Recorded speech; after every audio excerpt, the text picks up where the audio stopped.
જૈન મુનિ સાગરચંદ્રના વિરોધમાં મહિલાઓ પોલીસ કમિશનર પાસે પહોંચી। વધુમાં સમાજના લોકોએ આક્ષેપ કર્યો કે છેલ્લા અનેક વર્ષોથી મુનિ સાગરચંદ્ર દ્વારા આ પ્રકારના કૃત્ય કરવામાં આવતા હોવા છતાં જૈન સંઘના શ્રેષ્ઠ દ્વારા કોઈ નક્કર પગલાં લેવામાં આવ્યા નથી। મુનિ સામે અનેક ફરિયાદ થઈ હોવા છતાં પણ કાર્યવાહી ન થવાનો આરોપ લગાવવામાં આવ્યો છે।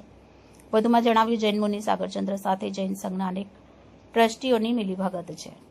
આ ઉપરાંત તેમની સાથે રાજતિલક, કલ્યાણ સાગર, હાર્દિક રત્ન, ધર્મ કીર્તિ સહિતના અનેક પાખંડી મુનિ પણ જોડાયેલા હોવાના આક્ષેપ કરવામાં આવ્યા છે। વિરોધી કરતા તેમણે માંગણી કરી કે સાગરચંદ્ર સહિત તમામને સંપ્રદાયમાંથી બહાર કરવામાં આવે। ઉપરાંત જૈન મુનિ સાગરચંદ્ર દ્વારા સંઘના લાખો કરોડો રૂપિયાની ઉચાપત કરવામાં આવી હોવાનો પણ ગંભીર આક્ષેપ કરવામાં આવ્યો।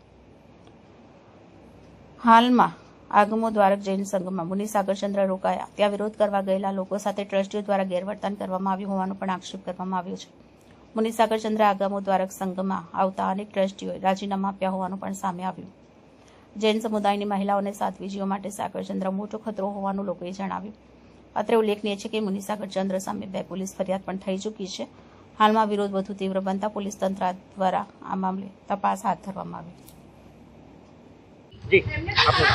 અમે એટલે પ્રોટેસ્ટ કરવા આવ્યા છે કારણ કે જે આ સાગર મહારાજ સાહેબે આ બધા દુષ્કાર્ય કર્યા છે એ માન્ય જ નથી। ફર્સ્ટ ઓફ ઓલ એક્સેપ્ટેબલ જ નથી। આજનું જનરેશન, આજની બધી મહિલાઓ, અમે જે બધી યુનિટી કરીને હમણાં આવી છે પ્રોટેસ્ટ કરવા માટે, એ એટલે જ પ્રોટેસ્ટ કરવા માંગે છે કે અમારી ખૂબ માંગણી છે સરકાર પાસેથી કે આ મહારાજ સાહેબનું જે બી થાય ઇન્વેસ્ટિગેશન કરો, કંઈ બી કરો, એ તમે કરો, સ્ટ્રિક્ટ એક્શન લો કે કાલે સવારના ઉઠીને અમારું જે જૈન છે આખું એ વગોવાય નહીં। બીજી વસ્તુ એ કે કાલે જે જનરેશન અમારું જે હવેનું ન્યૂ જનરેશન છે એ કાલે સવારના ઉઠીને જૈન શાસનના ઓપોઝિશનમાં ના હોય કે એના મતલબ એક્સેપ્ટ ના કરે કે એવું ના કરે। તો અમને આ માંગણી છે કે કેમ બી કરીને આનો નિર્ણય લાવો।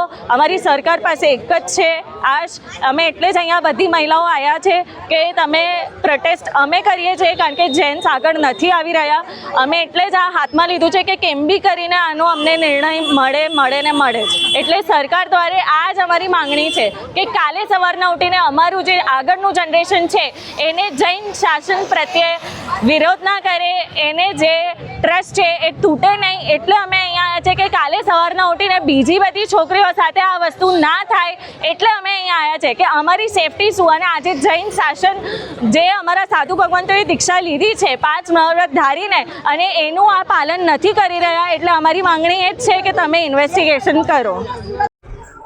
હું મોના, મારી આગમો દ્વારકના ટ્રસ્ટીઓને એક સવાલ છે કે આપની એવી તો શું મજબૂરી છે કે હજી પણ આપ સાગર જેવા વ્યક્તિનો સાથ આપી રહ્યા છો? શું તકલીફ છે તમને કે આટલા દુષ્કૃત્યો જાણ્યા પછી પણ આપ એમનો સાથ આપી રહ્યા છો?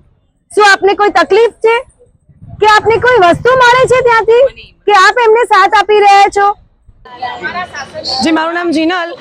વેસુ માટે જે આ સાગર વેસુ પ્રતિષ્ઠા માટે આવ્યો છે એના હાથે પ્રતિષ્ઠા તો ના જ થવી જોઈએ। અમારા ભગવાનની પ્રતિષ્ઠા એ જે દુષ્કૃત્ય કરી રહ્યો છે એના કારણે અમે એટલું જ ઈચ્છીએ છીએ।